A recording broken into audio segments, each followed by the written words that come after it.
Depu and Ms. Pasha in the committee of Enkundleni. So I just want to first welcome everyone for being available to attend our first event, our esteemed staff members, students, external audience members who have joined us today, including our guests, our lead discussants, Mr. Mwabeni, Mr. Njolo, and Dr. Sindane. So Enkundleni is a forum for discourse. It's meant or aimed at fostering critical thinking, nuanced discussion, and it is hosted by the Faculty of Law, Humanities, and Social Sciences.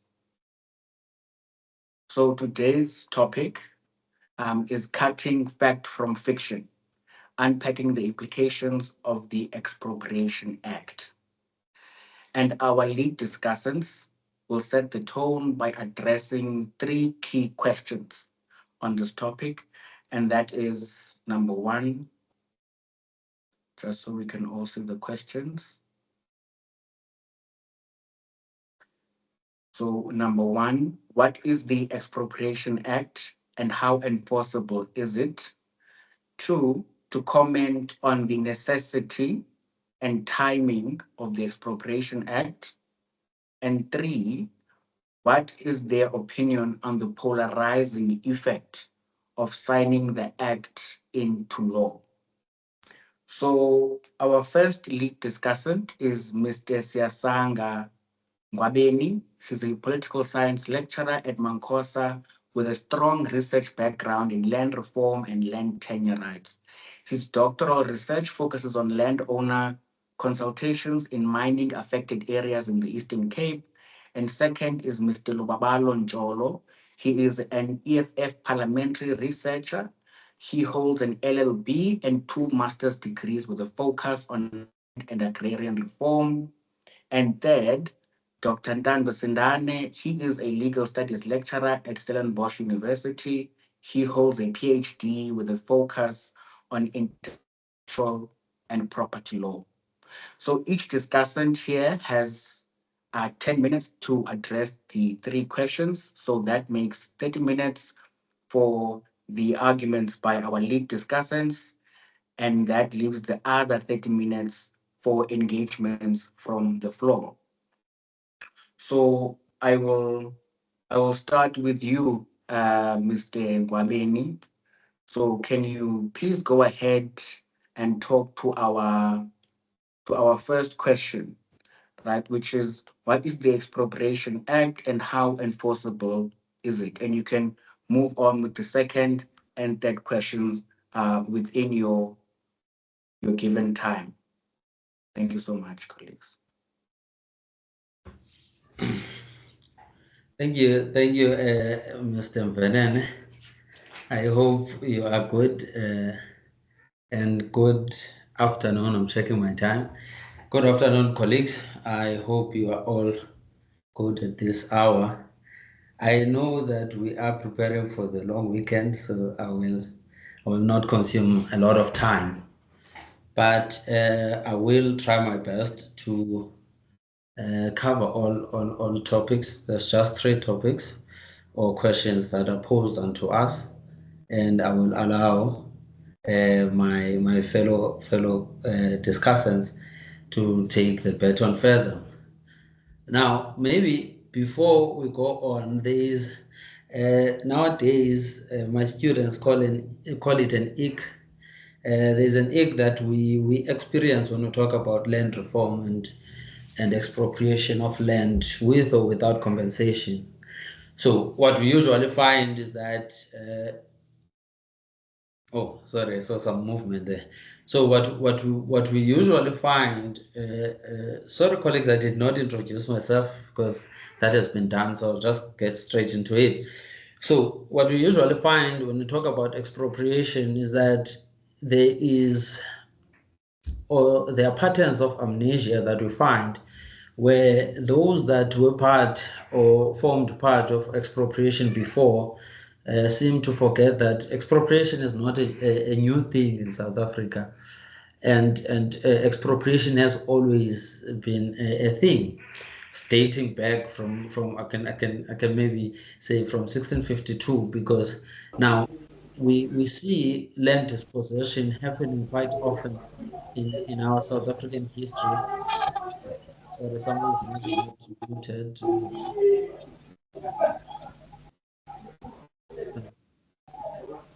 Basa, someone's mic is not muted. Okay, let me just sort it out now. Excuse that, Mr. Ngabin. Guys, can we all mute ourselves? I think it's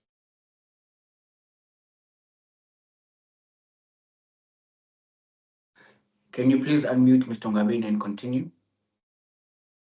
sorry. Thank you. I didn't check properly. So what I was saying is, now we find that the issue of expropriation is discussed as if it's something that started in 2020 or even 2025. When we've seen patterns of dispossession happening in South Africa, right? That's why I mentioned the issue of 1652. Historians will tell you that no one came in South Africa with a boat full of land. Land was expropriated from the people. However, when we talk about such expropriation, we would refer to it as illegal expropriation, because there was no law that people came with, or Jan van Riebeeck didn't come with any law or South African law that says I am expropriating land according to Section 25 of the Constitution or whatever. So, however, now this disposition now intensified throughout now legalization of expropriation. Right, we then move on to years like 1913.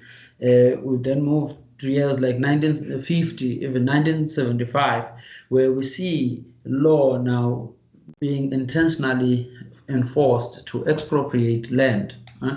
So 1913, I'm sure you would know 1913, that a lot of Bantu people, which are black people, were dispossessed of their land without compensation.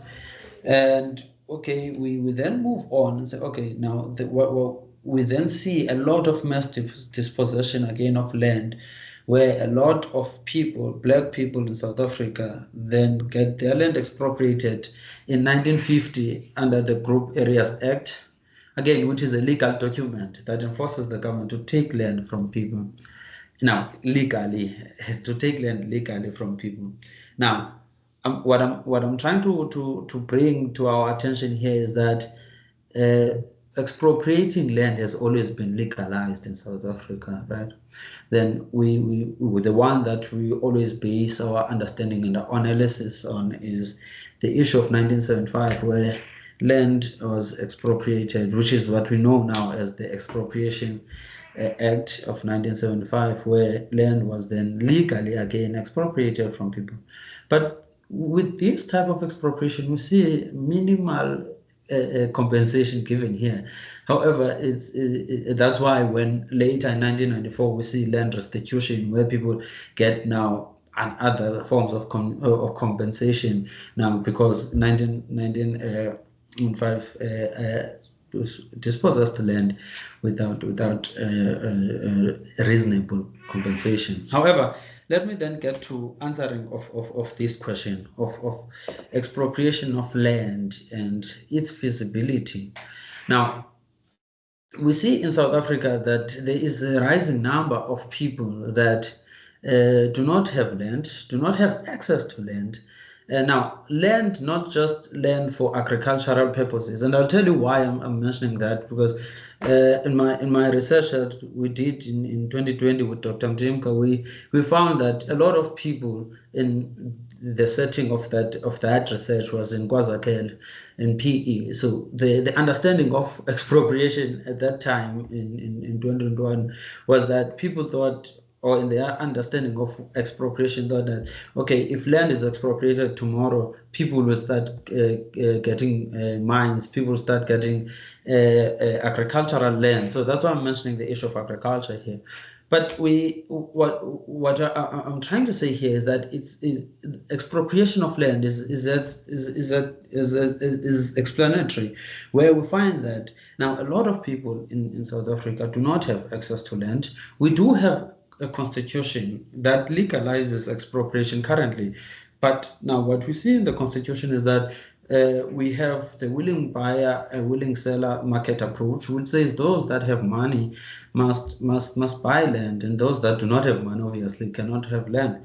However, it was Peter Blanche who advocated against this approach in the Truth and Reconciliation Commission, also in his writing post 1994, where he said that there is already income inequality in South Africa, and therefore now when we're saying that Section 25 allows for willing buyer, willing seller, then there is no way, or there are possibilities, but the minor possibilities where we would find that there are majority previously marginalized people, which are black people in society, that would willingly come to buy land, right? The will is there to have land, however, the money is not there because, again, of historical injustices, historical inequalities that we find in our societies. So what this means is that now, post 1994, we have people that need land, then desperate need of land. Remember the Group Areas Act that I mentioned. So people are in confined spaces. So when we see the new president, President Mandela, and freedom, what we translate in our heads as the previously marginalized people is that we are going to have access to land, right? However, now when the constitution says we must be able to buy such land, then one, it's an injustice because land was never bought before from us as the people. Number two, it's also an injustice because due to the income inequalities that have been created by colonialization and apartheid in South Africa, then there is no way that people can afford land, right? So now the history that I'm trying to bring out forth here is like that there has been a continuation, a perpetual class struggle that we find in South Africa of ownership, where this now takes me now to the second question that was posed to us by the organizers of Enkundleni, which is what we need to comment on the necessity of expropriation, and secondly, we also need to comment on the timing of it, which is very important because as we see now, the government is losing aid, as noted by Parliament last week, the motion that was brought by the president of the Economic Freedom Fighters, and because of such things. But maybe let's talk about it in detail here. So maybe let's start with the necessity, Mr. Mvenene, of expropriation before we go to the timing, because when we talk about the timing, necessity will just explain the issue of time here. But let's look at it now. What we find in South Africa is that there's always been, from 94, there's always been a need for land, right? For all people that live in South Africa, as the Constitution says. There's always been now this eagerness for land, right? And Professor Ruth Hall, Advocate Nugaitob, and so many others write about these needs, right? But I like particularly Professor Nsebenza's points here when he discusses this necessity for them, because he takes it even before democracy in South Africa, that there's never been a time where people say, okay, we do not need land. Okay, the land has been taken away from us, so we no longer need land. We can maneuver our lives without having land. That has never been a possibility in South Africa. So what we find in South Africa is that there has always been a need for land. We've seen organizations such as Abahlali Basemjondolo in KZN advocating for land. We've seen people in Cape Town going to as far as building shacks on the beaches or in the seas that are in Cape Town. And we've seen land grabs. That's what I'm trying to bring forth. We've seen land grabs that are happening in all around South Africa. Why? Because people have always needed land. With the introduction of the Economic Freedom Fighters in Parliament and many other political parties, or black majority political parties, with the inclusion of APC, we've seen that a lot of people have always needed land, where even the president of the political party said that people must occupy land, and then it was as if there were already planned actions to expropriate land, then people occupied. So what we find theoretically, if we have to take it to theory, we do have a theory that is called the frustration aggression theory, where people have been wanting residential land, agricultural land, and then so many other forms of using land. However, they've not been getting that, and this causes a lot of aggression to people in society, and therefore that's why we then see protests around South Africa where people need land, right? So where I'm getting to with this again is that now there's always been a lot of debates that challenge now the current capitalist ownership of land, where people have always been relatively deprived of their land, and now we see the uprising. My argument here, Mr. Mvenene, is that it's less about government deciding in 2025 to sign the Expropriation Act and more about people deciding to revolt to have access to their land. Now, I want to close because I think Mr. Mvenene, Mike is unmuted, so I think you are reminding me of the time. But I will obviously use the question and answer session to also advance my points here. Where again, what I'm then saying that now, given this painful, slow redistribution of land in South Africa, there has been always the coming revolution where people would have to want or to be eager to forcefully take the land, as that has always been something that would come to South Africa.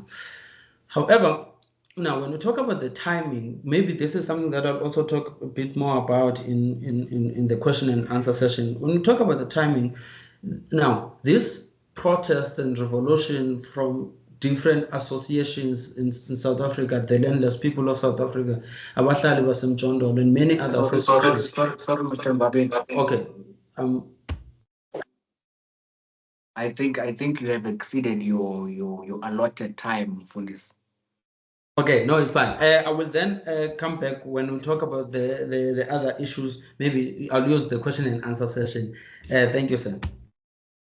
Okay, thank you so much, Mfundisi, for sharing your thoughts and your views. I'm sure we can finish up everything else in the Q&A session. I would like to provide an opportunity to our second lead discussant, Dr. Ndando Sindane, to also share his views regarding the three key questions for our sessions. Dr. Sindane.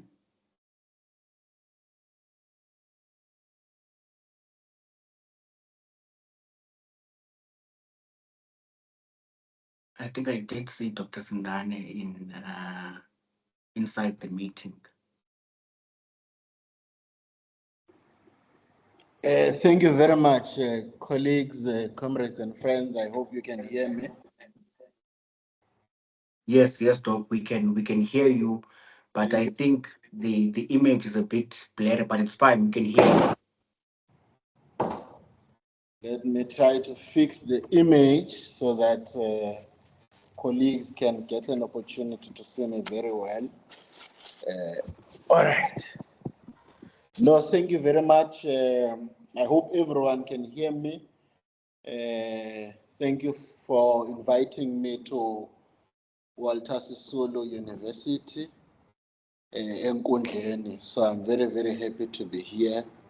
So I've got 10 minutes. I hope to use the 10 minutes optimally. And thank you to also the fellow panelists that I am with, Comrade Siasang and Comrade Lubabalo.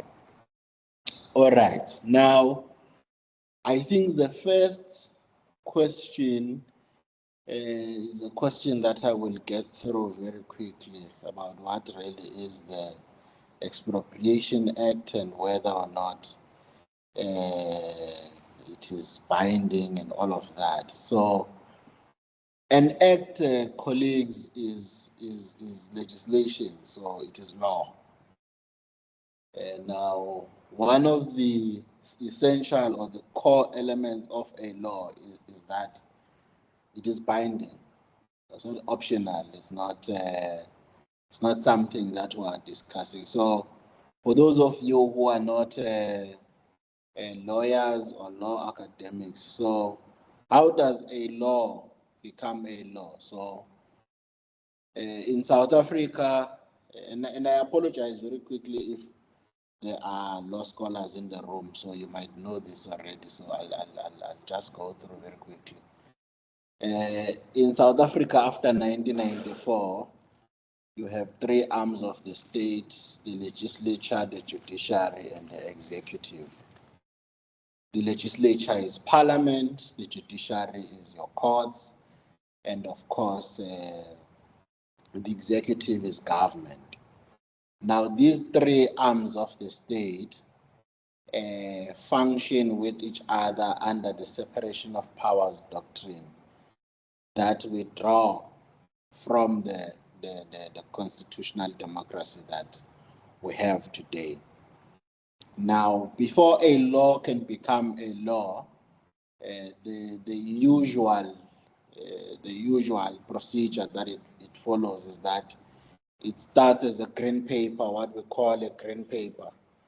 So a discussion document, a group of people come together, they put together a discussion document, and then once that discussion document has reached a certain level of maturity, it then becomes a white paper. So those of us who are in higher education will know of the white paper on higher education of 1997, if I'm not mistaken. And once there's been some level of consensus amongst the critical stakeholders, it is then written in a particular format, and that is a format of a bill. So before the Criminal Amendment Act becomes an act, it is the Criminal Amendment Bill. And basically, a bill is then taken to Parliament so that members of Parliament who are public representatives and lawmakers. So that arm of the state has public representatives and lawmakers. Then they, of course, discuss the bill, and if they agree on it, it's voted upon. If it gets the required number of votes, it's then taken to the president for his signature, and once the president signs it, it becomes an act of parliament, and it becomes law. So you will know of the Bella Bill, the Basic Education Law Amendment Bill, which has now become the Bella Act. So when the president signs it, it became an act. It's no longer optional, it's now a law. All right. Now, what is this Expropriation Act? So this Expropriation Act is not, I think some people talk about it as if it came yesterday, or it came with the GNU, or it came with President Ramaphosa's government. No. This is a discussion that, if I'm not mistaken, is over 20 years old, followed all these processes that I am talking about. And basically, what the Expropriation Act does is to give expression to the expropriation of land as enunciated by the Constitution of the Republic. So this little black book that I have here in front of me is the Constitution of the Republic of 1996, which, by the way, is supreme law. So before I taught here in Stellenbosch, I was teaching at the University of the Western Cape. But before that, I taught in the Free State. And in talking about the Constitution, I said in class to my students that the Constitution is sovereign. So in trying to explain what sovereign means, I said it is the same as what the Bible is to Christians. And one white boy stood up in class and said to me, Mr. Sindane, you can't compare the word of God with the Constitution. But that is what it is. And so the current Expropriation Act, therefore, is in line with the provisions of the Constitution, particularly Section 25, which, by the way, is the most controversial section of the Constitution. Now, I would have, if we had time, I would have wanted us to go through the sections of the Constitution, the subsections of this section, rather, to talk about what expropriation entails, but without going into it. So the state is given the right to take land, to take property, any property, with compensation, primarily, like Siasanga said, but also without compensation. But where there isn't compensation, it must either be for public use or for public interest. We'll get into that discussion. Now, quickly, the two questions. I think I'm left with 3 minutes, Program Director. The two other questions. So just advise me on the time, Program Director. Am I correct when I'm saying I'm left with 2 minutes? You are left with 3 minutes, Dr. 3 Sinai. minutes. Thank you so Yes. much. So the necessity and the timing of the Expropriation Act, like I said, it's nothing new. It's been it's been discussed since the late 90s, really. It's just that the question of land was only given impetus in South Africa after 2013. So after 2013, the Congress movement splits up, particularly the ANC Youth League splits, and the Economic Freedom Fighters is formed, and it gets into parliament, and at the center of its interlocutory in parliament is the question of land justice, enunciated in expropriation of land without compensation for equal redistribution as the first pillar of the economic emancipation movement. So there is no question, therefore, about timing. This is something that is immemorial for us. And then, what is my opinion on the polarizing effect of the signing of the Act into law? So there is no polarizing effect. South Africans don't like each other. South Africans don't get along with each other at different levels. But when it comes to land, we've been polarized since prior 1652. And I want to show this book to participants here. It's a book by Patrick Tarek Mellet titled The Lie of 1652, The Decolonized History of Land.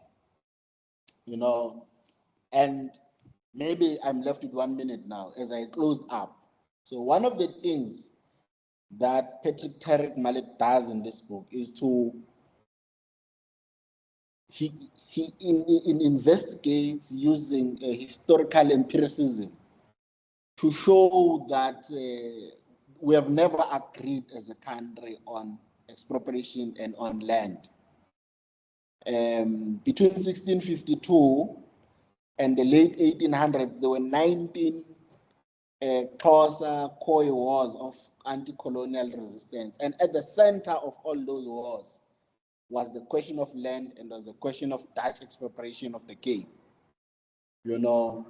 So even if it could have been signed in 2040 or 2050, it would have always been polarizing. My parting shot for now is that this Expropriation Act that we have now is not in any way radical, because it is still within this Constitution.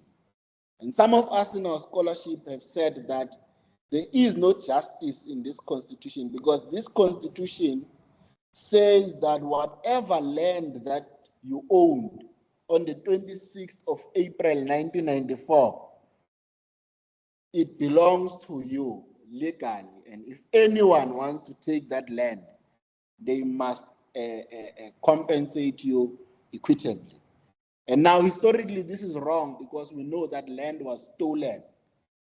Colonizers, settlers stole land from indigenous people, from black people, from natives, if you call them that.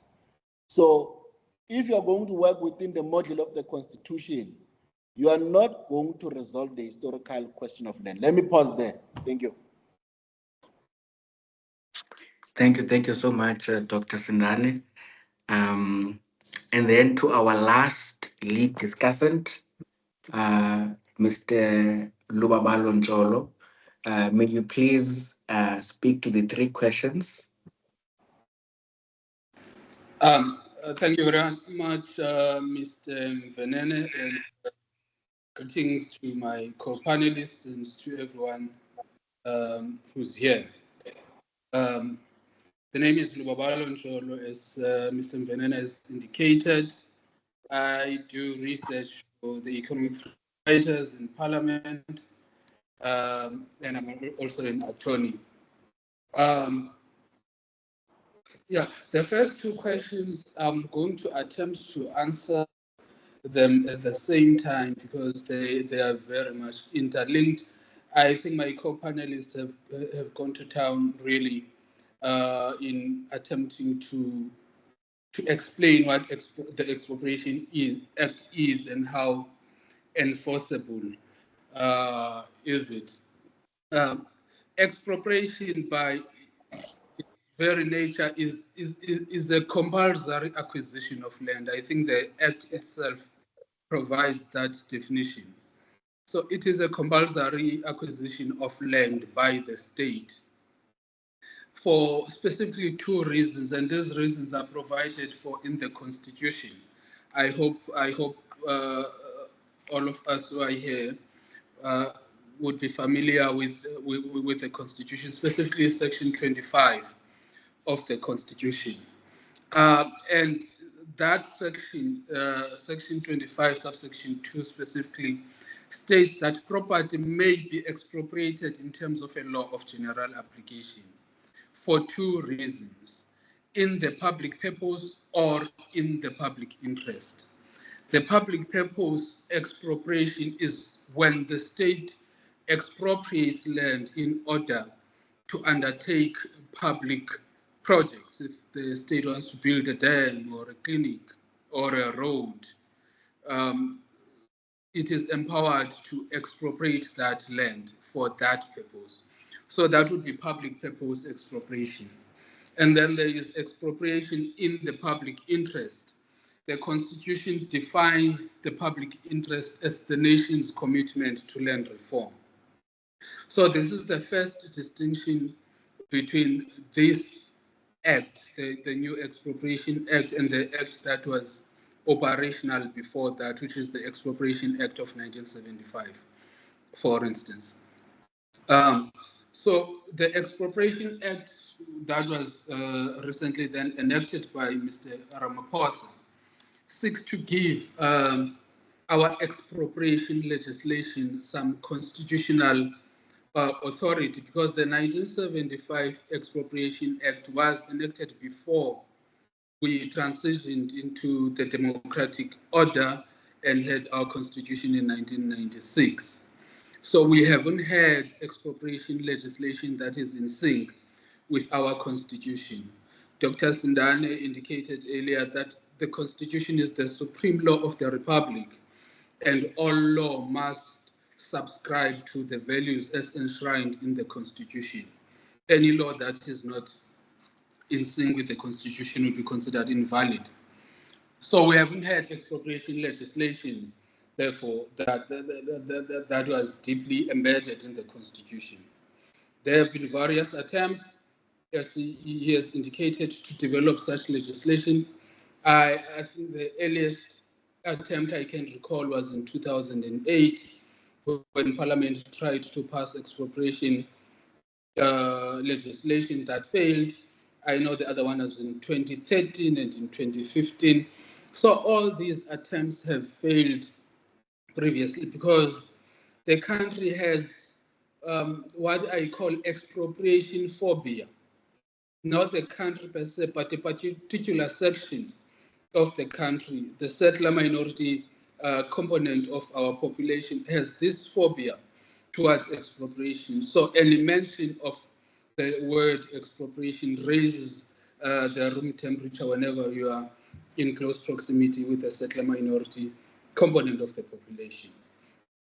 So this attempt then is the first successful attempt to develop expropriation legislation after 1996. So the country has always had expropriation laws. Almost any country that takes its authority seriously, any state that takes its authority seriously, would have expropriation laws to enable it to do its public, its function as a state. This specific Expropriation Act is different to the 1975 Expropriation Act only insofar as it incorporates some elements of that are enshrined in the Constitution. One of those is that it provides that there be just and equitable compensation for expropriation. And that is also deeply embedded in Section 25 of the Constitution. It also it's different from the 1975 Constitution because in 1975, the Expropriation Act only provided for a public purpose expropriation that I've just explained. This now also provides that land may be expropriated in the public interest, that is for the purposes of land reform. It also provides for the recognition of rights of those who have registered land rights. That is people who are mostly residing in the former homelands who do not have title to land. So this act enshrines those rights and recognizes that people who do not have title to land will also have compensation due to them if their land were ever to be expropriated. But it also quite interestingly provides for what is now termed nil compensation, the concept of nil compensation, which I believe is just legal fiction, by the way. I say it is legal fiction because the Act must not depart from the Constitution. The Constitution provides that land may be expropriated subject to compensation, the amount of which must be agreed upon by the parties involved or determined by a court of law. So there's nothing further than that this current Act does. It is not a reliable mechanism for advancing land repossession attempts or the ideals of land reform that are embraced by quite a number of organizations and civil society movements across the country. It is just a manner of land acquisition. It does nothing further than that. It's a legal, it's a land or property acquisition mechanism that is at the hands of the state. The Expropriation Act, in fact, does quite a number of other things. You'd let me know of the time, Chair, I haven't been looking. The Act does quite a number of other things. One of the very first sections, which talks about the application of the Act, enshrines what the first panelist, Mr. Ngwabeni, referred to as the willing buyer, willing seller, in my view. We know that the willing buyer, willing seller principle is not law. It's not legislated anywhere. It's not in Section 25 of the Constitution. It's not in any other law. But what this Act does is that it, in fact, instructs the government that there would be no initiation of any expropriation attempt without the government having spoken to the landowners. So Section 2, I think subsection 1 or 2 of the Act gives government that directive that they must engage with the current landowners to reach some consensus on the acquisition of that land. Only after that would there be a need for expropriation.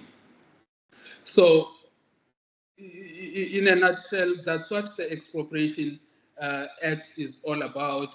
The timing and whether it is enforceable is neither here nor there, I think, in my view, because there have been various attempts previously to enact expropriation legislation. The only thing that can be said about timing is that in relation to political opportunism, I would say, because there's been almost dead silence on the need for expropriation of land in this country until this subject was raised in Parliament after 2014. You know that in 2018 there was that motion for the amendment of the Constitution. There's been nothing done prior to that and nothing done after that. And there is nothing of that provides for any radical departure from the laws that have been there prior to that. Perhaps as a parting shot, I agree I disagree with my panelists that this act is in line with the Constitution. And I think these right-wingers who want to challenge the act in court have a chance of success in the sense that Section 12, subsection 3 of the current act provides for what I call a legal fiction that land may be expropriated at nil compensation, only for land reform. It says only for land reform may land be expropriated at nil compensation. But it also lists categories of land that could be, I'm sorry? No, Mfundisi, you can continue. Okay. It provides for a list of categories of land that could be expropriated at nil compensation.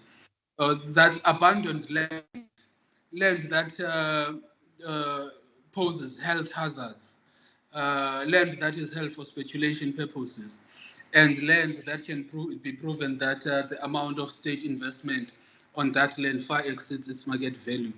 So my question is, why would you limit categories of land, number one, that could be susceptible to nil compensation to only that category and only specifically for land reform? So what would black people who need land do with land that poses health hazards, for instance? And I also say this is the chances of challenging this successfully are high because the Constitution is itself compensation centric. Section 25, subsection 2 says that it must be subject to compensation. Section 25, subsection 3 lists a number of factors that must be considered when calculating compensation. The current use of the property, the purpose of expropriation, and all of those things.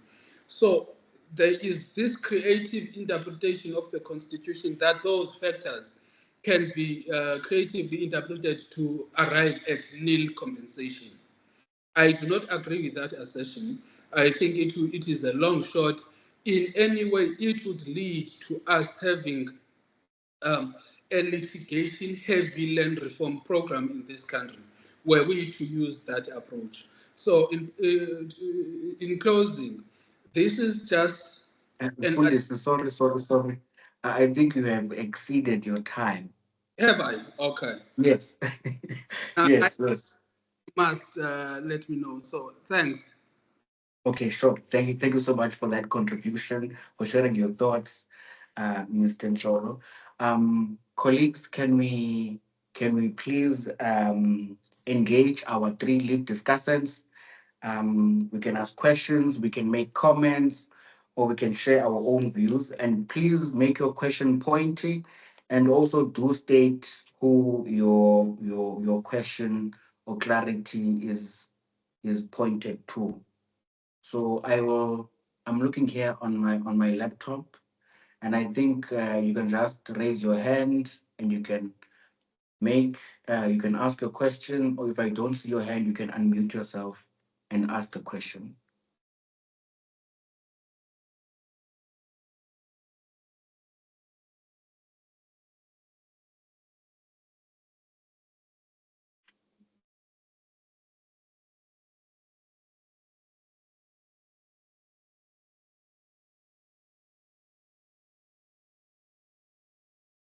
Yes, you can please go ahead,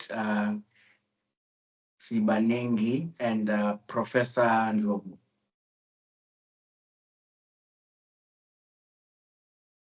Thank you very much, all our presenters, for quite an enlightening presentation. So mine is just a comment. It's not a question that is directed to any particular person. In fact, the starting point is an observation. I saw legal scholars there. I saw political scientists. I'm a historian. I think there was need for a historian in that discussion. Why? I think it's very important to contextualize this Expropriation Act historically, to give it a historical context.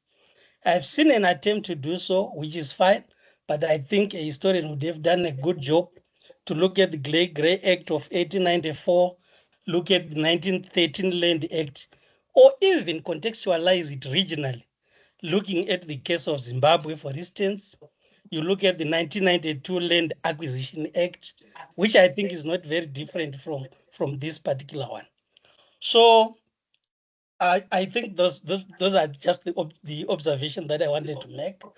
But I want to commend the presenters for explaining to us the Expropriation Act, which I find massive similarities with the Land Acquisition Act of Zimbabwe in 1992, and which, because then that one was trying to follow the legal route, which when it failed, we ended up having the fast track land reform program and the commotion that has taken Zimbabwe this far. So I think those comparisons would have helped to contextualize this discussion. Thank you.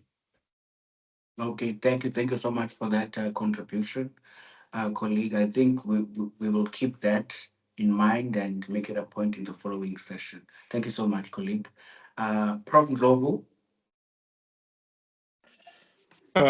Thank you very much, moderator, and let me also thank the panelists or discussants for their very incisive observations. I think the principle and the act both cannot be quibbled over. Of course, some people will. But I was wondering about the method, because our last speaker was indicating that it can be challenged successfully at law. That's one side. But I want our panelists to reflect on the method of the expropriation. Is it clear how this will be done? Is it proved against some of the ills we have seen, like corruption? Will it benefit the people that it's meant to benefit? Those are the things that I would like them to reflect a little bit on. Thank you. Thank you. Thank you so much, Prof. Um, so, Pumlani, you had your hand up. And thank you very much, sir. Mine, man, it's more of maybe it's my way of looking at things. Remember that this act is more attached to public works.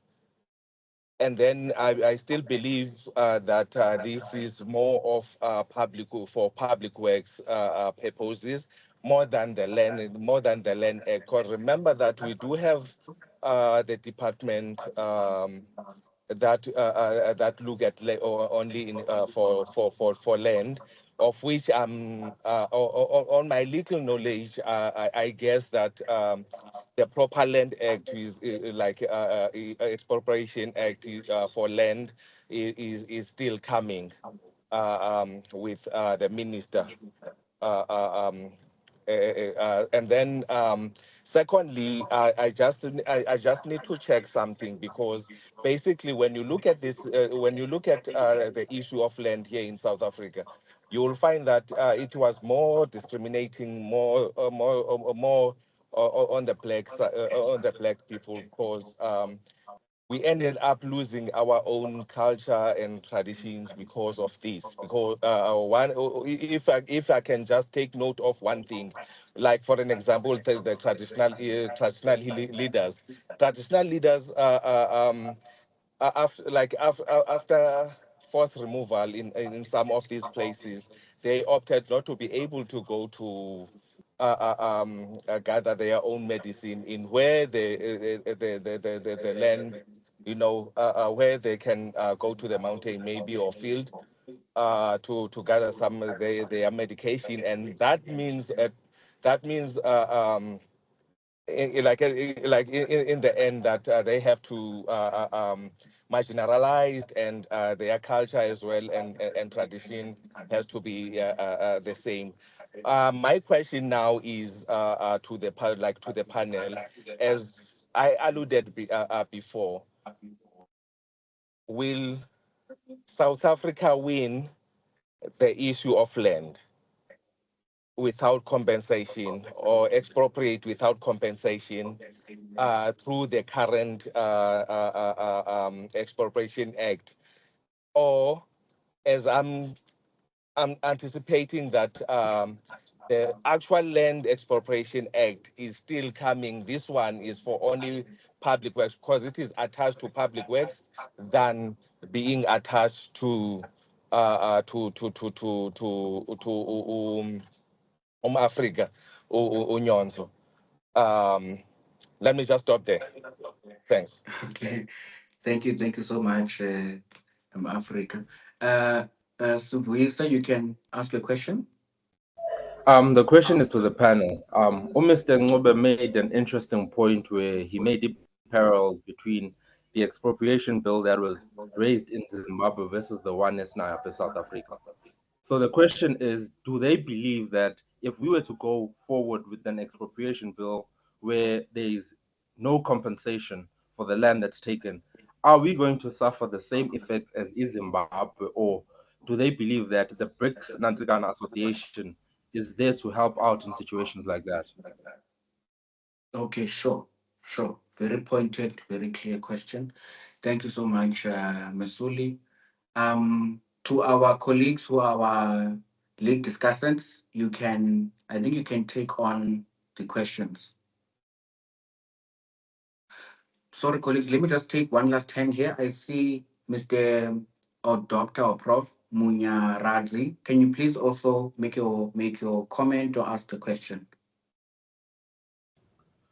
Thank you very much, Chair, and my apologies. I just joined towards the tail end when the last speaker was winding up. But I just have a comment, a general comment to make, and for our speakers probably to digest and probably to respond. In 2005, one observer made it abundantly clear in reference to South Africa's land reform, program, that South Africa is damned if they went ahead with land expropriation, and is equally damned if they don't. So, in other words, it leaves us at the crossroads. So, I would want to hear their views. I hope this is quite clear. Damned if you do, damned if you don't. Thank you. Thank you so much, esteemed colleague. That was very clear. To our lead discussants, I think you can, maybe in the order in which you started speaking, maybe you can address the questions and the comments which you think are pointed to yourself.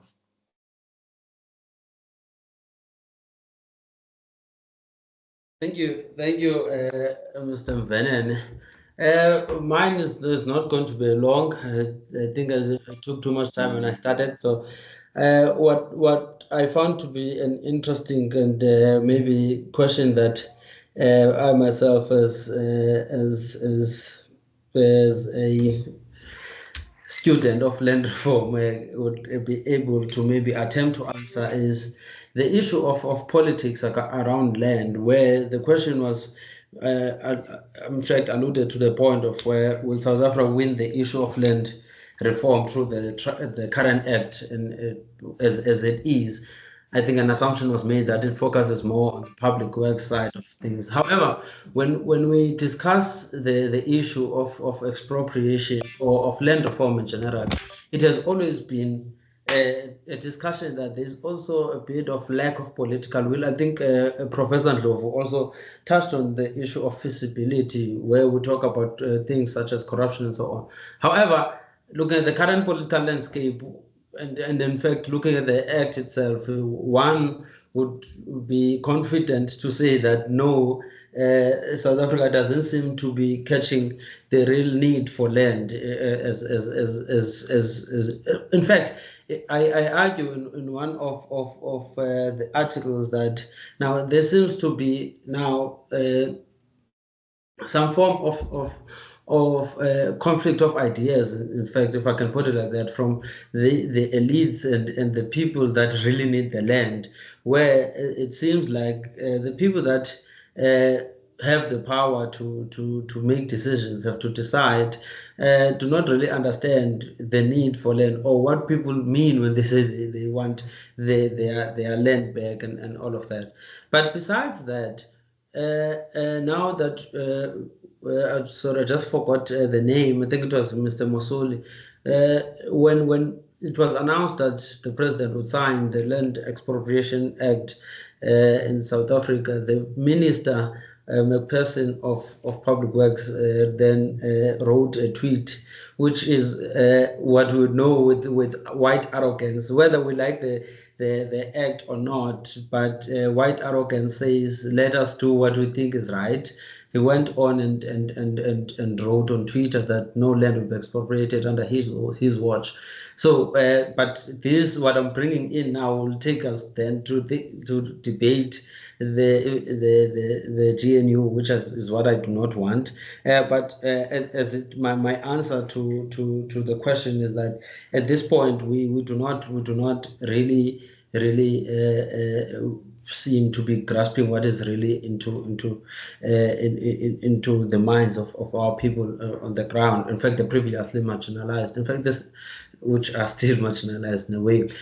Just to close it off, I think it was the president of the EFF that correctly puts it as it's a more of a mild and cosmic intervention that we are introduced to, but it does not seem to be solving all our issues as a state. Thank you. I'll leave it to that for now. Thank you so much, Mr. Ngwabeni. Dr. Sendani.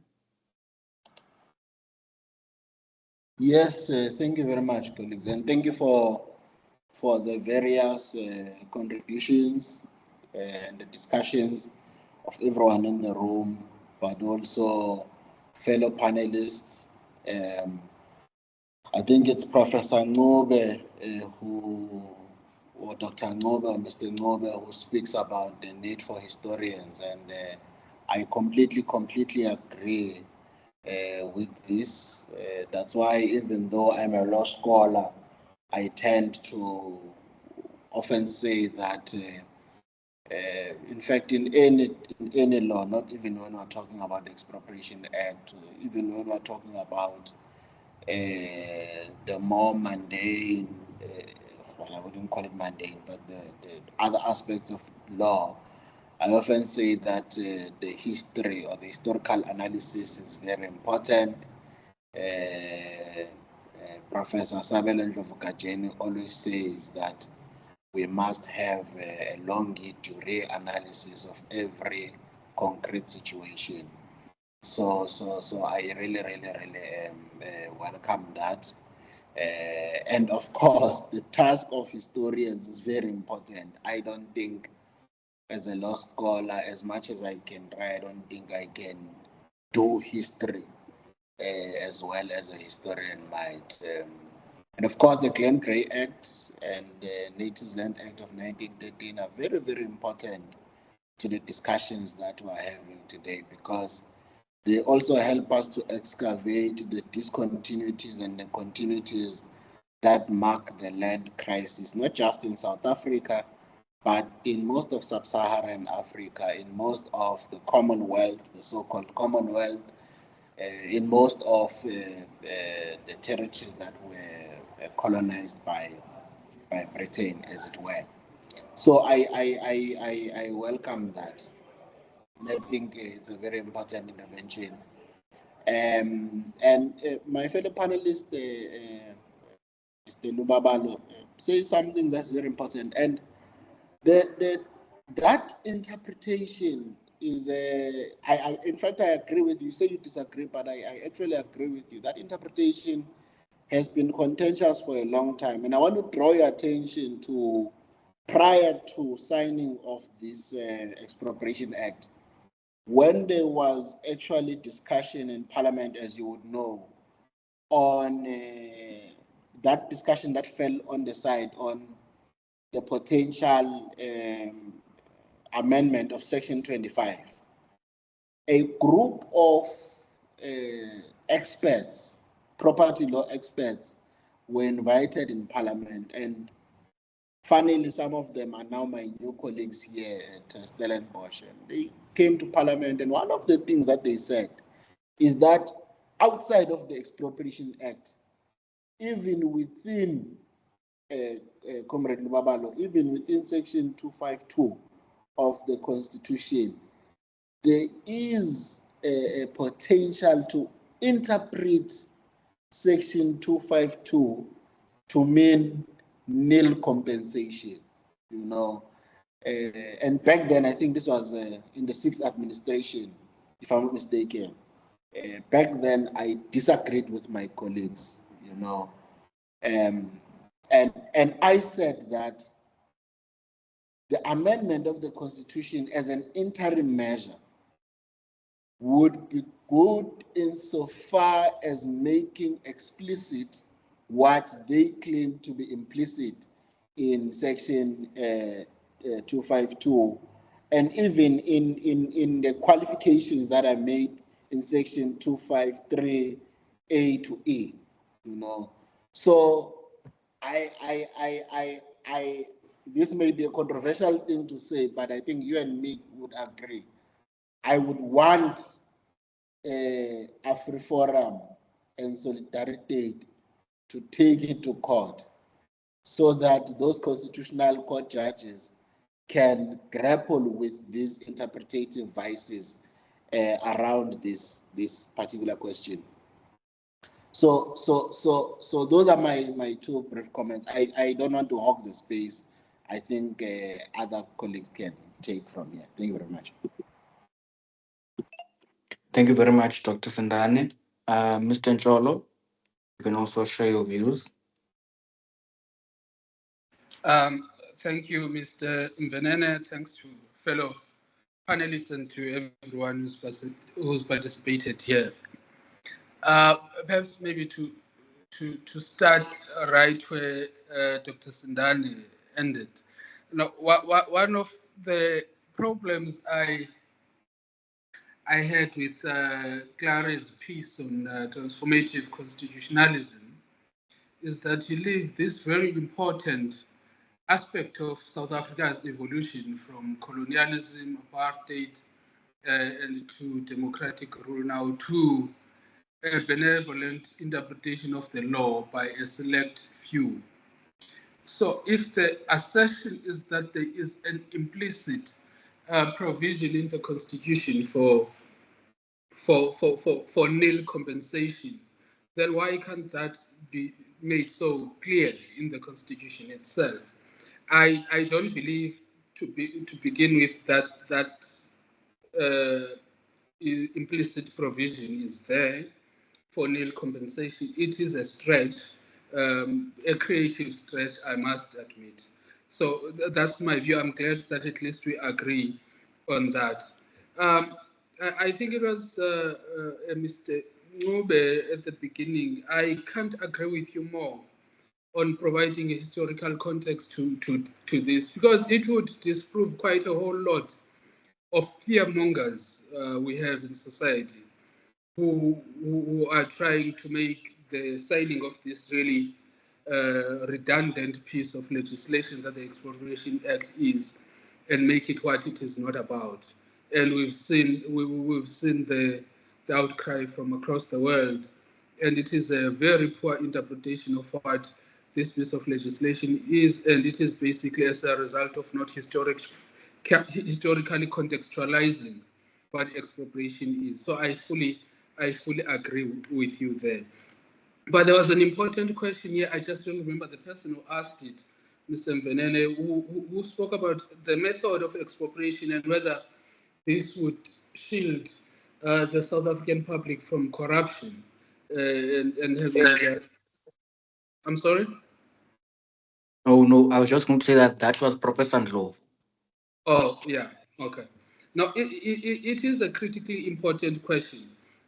Yeah, and to their credit, the legislators who wrote this piece of legislation were quite methodological about the process that needs to be followed, which starts basically from the notice of intention to expropriate.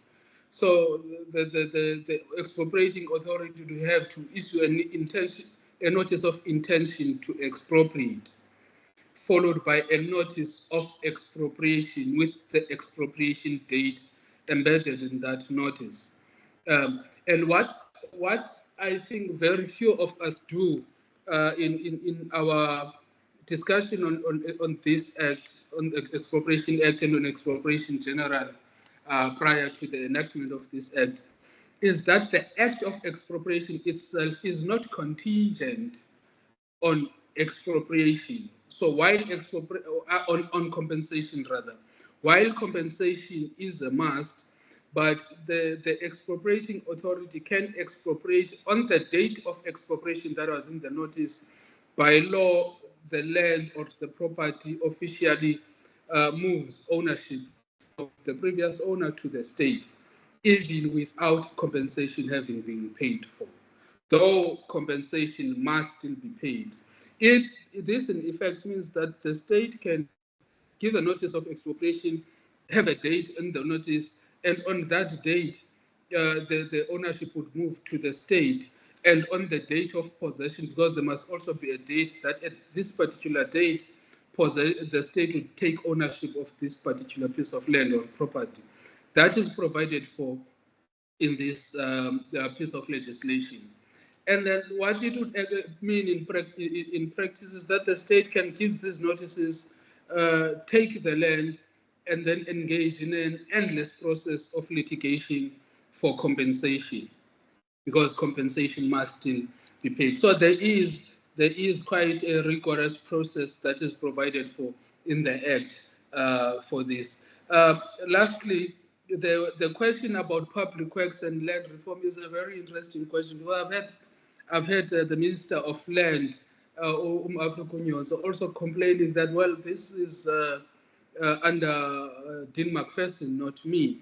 It is so because this act does not only provide for expropriation for land, it provides for expropriation of property as well. So it is under the Minister of Public Works. If Minister Nyonso wanted to expropriate a piece of land for land reform purposes, you would have to work through and with the Minister of Public Works. I do not know if South Africa would ever expropriate land without compensation. I just know that for a fact that at this stage we have not arrived at the moment at which we can say we have a legislative mechanism to expropriate land without compensation. Thank you, Chair. Okay, thank you very much, Mr. Njolo. Colleagues, unfortunately, due to time limitations, we have to close it here. I just want to thank our lead discussants, Mr. Ngwabeni, Dr. Sindane, and Mr. Njolo. Thank you so much for availing yourselves. I know we all have very busy schedules. Thank you to our esteemed staff members, our students, external audience members, and thank you for your time and giving us your attention. See you guys next month in our next session of Enkundleni. Please do join. Thank you so much, colleagues.